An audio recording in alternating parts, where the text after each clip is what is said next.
welcome to Intimacy After Ostomy podcast. I'm your host, Trina Ricketts, and today I'm going to talk about 5 myths about intimacy after ostomy. And the very first myth that I'm going to bust right now is that ostomies are gross, because they're not gross, or at least they should not be gross.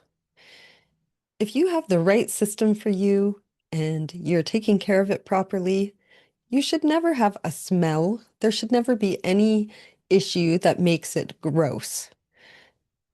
I like to think of it like it's actually cleaner than the way I used to do it, the old-fashioned way.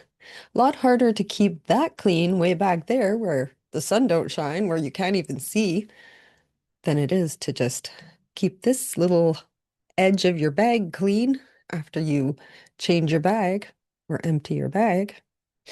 So no, it is not gross. It is simply a prosthetic device.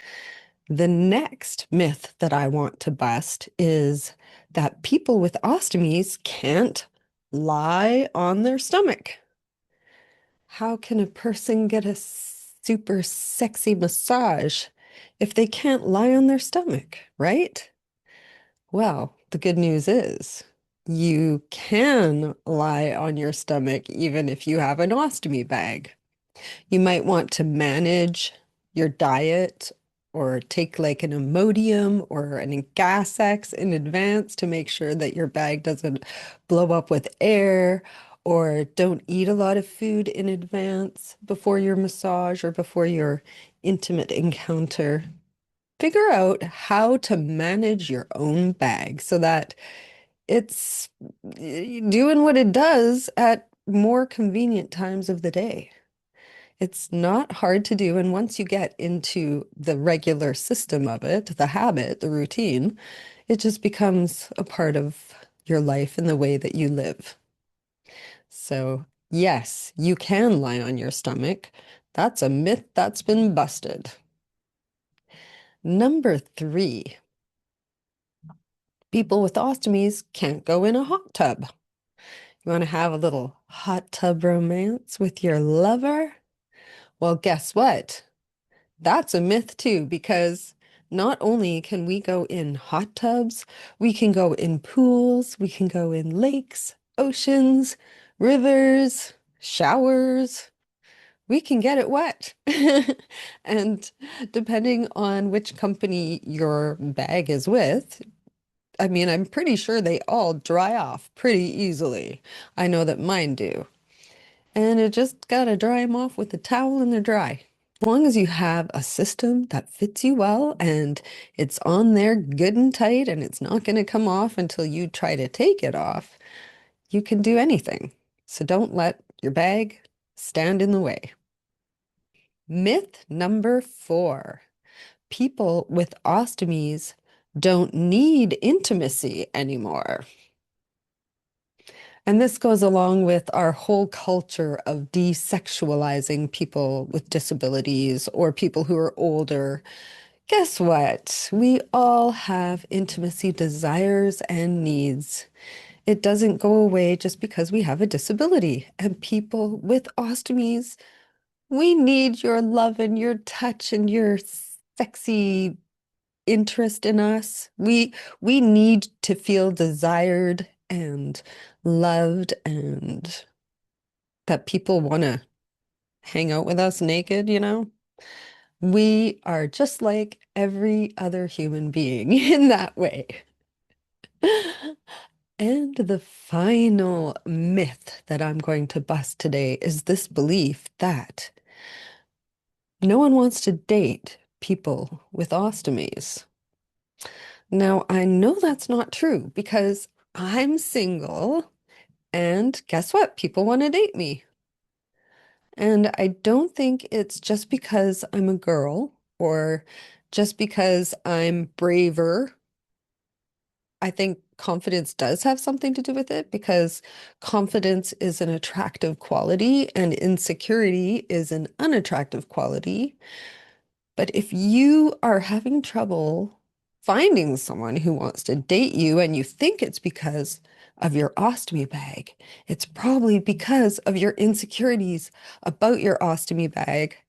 And we can work through that. You can get in touch with me and I can help you get over that. Get over it because you deserve to live a life full of intimacy.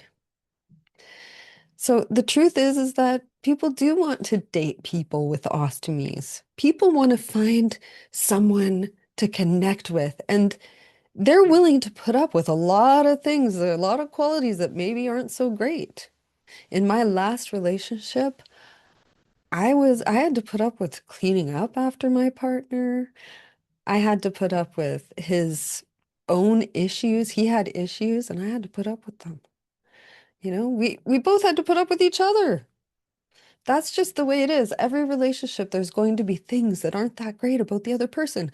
But we know that, and we go into the relationship knowing that this person has their things.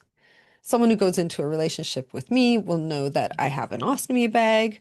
They'll know that I get dehydrated easily, that I get a little bit sad when I'm sick, and I might feel like I'm a burden and I don't like to ask for help. They'll find out that when I'm tired and sick, I don't do my dishes. They just pile up. And they'll also see that I really prioritize my creative time alone. So these are all things that one person might think are great, another person might think, I don't think that's so great. But if they really like me, they'll be like, it's worth it. Everything in life is a trade-off. Everything. When someone gets in a relationship with you, they accept you and your bag. And when you get in a relationship with someone else, you accept them, you accept them and whatever it is that they are bringing to the table that maybe is not something you expected. It's not something that you're opposed to, but maybe it's not something that you expected.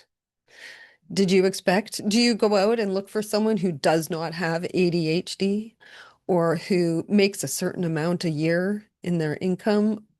I mean, maybe there are people who do that, but most of us are just looking for somebody that we can connect with, that loves us for who we are, just how we are, just the way we are. And we want to be that for someone else as well. So remember that. This myth that nobody wants to date people with ostomies is a lie, a total and complete lie. So don't believe it. Believe this. You are beautiful. You're not gross. You are absolutely capable and able to lie on your stomach and get a back massage anytime you want. You can go sit in a hot tub and kiss your honey, and you need intimacy still, just like every other human being. And finally, people do want to date you. So I hope that you know better now not to believe these silly myths about people with ostomies or about their ostomies in general. Until next week.